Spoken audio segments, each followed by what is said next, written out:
Our children, active and vulnerable. We strive to protect them, especially their brains. Their brains are still developing, and so they're more vulnerable to sustaining a concussion with a hit, and it takes them longer to get better. I had 2 concussions were both in football. When I was playing, I got hit. Both were really bad.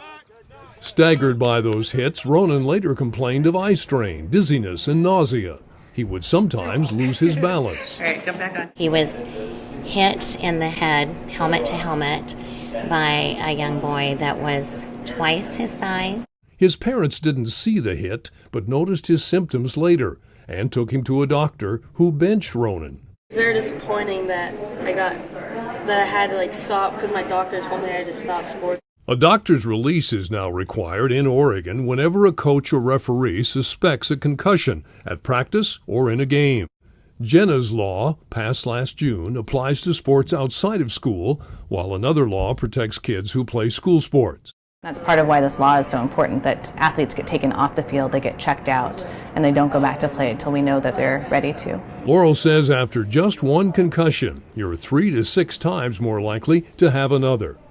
It's very rare, but a bleeding brain that doesn't heal, she says, can be fatal. One of the balance tests that you can use on the field. Coaches want their teams to win, they want their athletes to do well, and so there's some pressure to keep kids in a game even if they might have had a concussion. Jerry Dooney believes Jenna's law would have protected her son, but she suspects many parents and coaches don't know much about head and brain injuries. Had Jenna's law been in effect, I think the awareness level would have helped, and Ronan would have been pulled once he was hit the first time. To increase awareness, Providence is publishing step-by-step guidelines, explaining how to recognize a concussion, when to remove a child from play, and when to refer them to a doctor.